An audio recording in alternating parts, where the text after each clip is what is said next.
Doctor साहब बहुत शुक्रिया आपके वक्त का। डॉक्टर साहब, इस वक्त जो सूरत हाल है पंजाब, केपी और एजेके में, वो तो बहुत खौफनाक है और वहाँ पर जो रेशो है वो भी बहुत ज़्यादा मुस्बत केसेस की है। अगर हम बात करें कराची से मुतालिक या पूरे सिंध से मुतालिक, यहाँ इस वक्त क्या चीज़ें कंट्रोल हैं और कब तक ये कंट्रोल रह सकती हैं सर? ये रेशो जो है पूरे पाकिस्तान में ही इसका फिगर इंक्रीज होता हुआ नजर आ रहा है। और ये सिर्फ देखो, आपके मीडिया ने भी बहुत अच्छी कैंपेन चलाई हुई है, हमारी फेडरल गवर्नमेंट ने, एनसीसीओ ने और गवर्नमेंट हेल्थ डिपार्टमेंट ने भी इसके खिलाफ बहुत परफेक्ट मुहिम चलाई हुई है।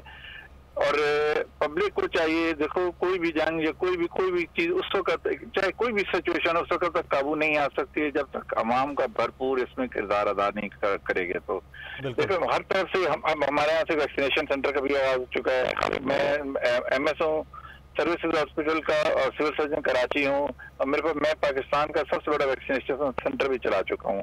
22,000 डोजेज हमारे पास लग चुकी हैं और अल्लाह ताला का लाख लाख शुक्र है, इसमें तमाम लीडिंग फिजिशियन, तमाम पॉलिटिशियन, असेंबली में भी मेरा सेंटर है, आर्ट्स काउंसिल में भी चल रहा है, पीएमए हाउस में भी चल रहा है, और कोई किसी किस्म का अभी तक कोई मेजर रिएक्शन भी कोई रिपोर्ट नहीं हुआ है।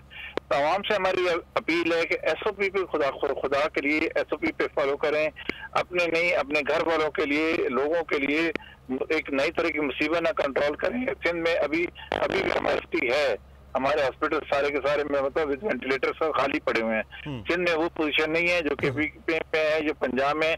इवन के मैं आपको ये बड़ी बात बता दूं, पंजाब से लोग हमारे पास आ रहे हैं सिंध में, बाकायदा एम्बुलेंसेज करवा के हमारे हॉस्पिटल में वो दाखिल हो रहे हैं, क्योंकि वहाँ पे मेरा मतलब ये तो जगह नहीं है या सर्विसेज की कोई बात होगी, ये गॉड नोज बेटर है।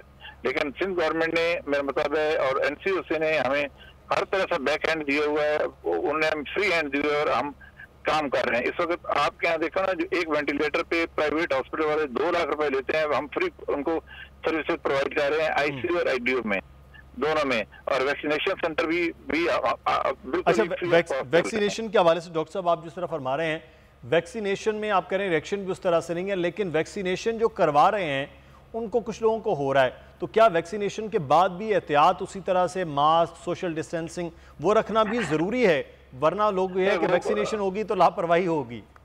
नहीं, सबसे आपको पहले ये बताऊं ना, देखो जब वैक्सीनेशन होती है, फर्स्ट डोज होती है, सेकंड डोज साइनोफार्म है जो हमारे पास अवेलेबल है, इसकी एफिकेसी रेट 80% है, ठीक है। फर्स्ट डोज के 21 दिन के बाद सेकंड डोज लगती है, अब वो that is called booster dose. उसके बाद इसकी एंटीबॉडी तब इम्यून सिस्टम बॉडी में प्रोड्यूस हो सकता है। तो मेरा मतलब है कि आवाम को ये एसओपी तो फॉलो करनी ही करनी है। अगर वैक्सीनेशन का जिस तरह साइनोफार्म है हमारे पास है, अगर आबादी को हम लोग वैक्सीनेशन के थ्रू कंट्रोल कर गए सक्सेसफुली, ठीक है, तो बाकी बच जाता है 20% में ये बीमारी है कोविड-19 ये इफेक्ट कर रही है 50 से 55 साल से अबव लोगों को। अगर रेशो निकालेंगे ना, इसका जो 99% जो रेशो निकलता है इन्हीं लोगों पे ये बीमारी असर कर रही है। अच्छा। बाकी जो नीचे के लोग हैं, अगर वो परसेंटेज निकालेंगे 1 और 2% में भी नहीं आते हैं। तो बाकी उस आबादी के रेशो से देखो, अगर हमने वैक्सीनेशन तमाम लोगों ने कर ली, एसओपी को फॉलो कर लिया, बाकी तो हमारे पास सिर्फ 5% है, और उसको देखो ना पाकिस्तान में उसको कंट्रोल करना कितना कीजी है। इसलिए आवाम से बार बार अपील है, मीडिया भी बड़ी अच्छी मुहिम चला रहा है, गवर्नमेंट भी, हम तमाम एफर्ट ले रही है, फेडरल गवर्नमेंट भी और अपना सिंध गवर्नमेंट भी, तमाम गवर्नमेंट अब अच्छा इकदाम कर रही हैं, लेकिन ये फॉलो तो अवाम ने करनी है ना। बहुत अहम बात की डॉक्टर साहब कि अवाम ने असल में तो फॉलो करना है एसओपीज़ को, मास्क लगाना है, सोशल डिस्टेंसिंग रखनी है, और जो पिछले साल जो तर्ज अमल था वही तरीक़ाकार अगर अपनाया गया तो हम चीज़ें कंट्रोल कर सकते हैं। लेकिन डॉक्टर साहब, ये जो तीसरी लहर के हवाले से कहा जा रहा है जी, बहुत ज़्यादा स्वेर हो रही है, जिन इलाकों में है वहाँ पर वो कह रहे हैं कि ज़्यादा सख्त अटैक है, तो इस बारे में क्या है कि ये वाकई पहले से ज़्यादा म्यूटेट होके तो ये असरअंदाज हो रहा है वायरस? सर ये देखो ना, ये सीवियर एक्यूट रेस्पिरेटरी सिंड्रोम कोविड-19 जिसका नाम दिया गया, ये स्टेन वही है। ये अपनी थोड़ी बहुत फॉर्म बदल रहा है, हर कंट्री में, इंग्लैंड में इसने बदली है, ये ब्राजील में बदली है, लेकिन है फॉर्म इसी की। लेकिन देखिए, एक आज आपको मैं इतनी चीज बताता हूँ, ये देखो नवंबर में ये आया था, पहला केस आया था चाइना में, ठीक है, जो रिपोर्ट था 17 नवंबर को, उन्होंने पेंडेमिक इसको करार दिया था 31 दिसंबर में, जो कोविड-19 का नाम पड़ा 2019 में।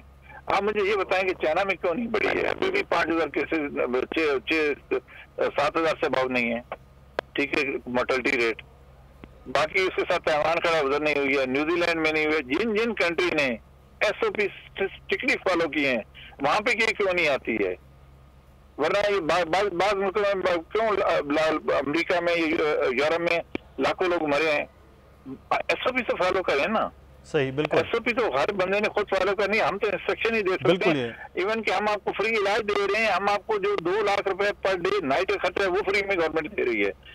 ये बड़ी इंपॉर्टेंट बात की डॉक्टर साहब के जो है फ्री में इलाज दिया जा रहा है हुकूमत की जानिब से, लेकिन ख्याल रखना तो अब लोगों का काम है और इलाज तक और वेंटिलेटर्स तक खुदा न खास्ता कोई ना जाए, यही हुकूमत बेचारी है। चीज एक और ऐड करूंगा मैं आपको, देखो we are not developed mission, हमारे पास जितने वसाइल हैं, फ्रंटलाइन हेल्थ केयर वर्कर्स जिसमें डॉक्टर, पैरामेडिक स्टाफ, नर्सेज दुनिया से इस लड़ाई में पीछे नहीं रहे हैं। अगर उनकी मोर्टेलिटी रेट भी दिखाएंगे तो वो भी अवाम, पाकिस्तानी अवाम के बराबर ही रही है। हमने 1.5 साल से, मेरा मतलब है, हम अपने बच्चों को भी बहुत ही कम टाइम दे पाए हैं, लेकिन हमने भी, हमारे फ्रंटलाइन हेल्थ केयर वर्कर ने भी अवाम को ये साबित करके दिखाया कि हम किसी से पीछे नहीं हैं, हम आपकी खिदमत के लिए मौजूद हैं। मेरे वैक्सीनेशन सेंटर में सुबह से लेके बिल्कुल सही, इसमें तो कोई दो राय नहीं है कि इस फ्रंट लाइन जो है वो वर्कर्स के तौर पर हेल्थ केयर डिपार्टमेंट आगे आया और उसने अपना करके भी दिखाया है। लेकिन आवाम से गुजारिश बार बार करते हैं कि अपना ख्याल रखिए, अपने आप को महदूद रखिए, महदूद रखेंगे तो आप महफूज रहेंगे। सब्सक्राइब करें और बेल दबाएं ताकि कोई खबर रह न जाए।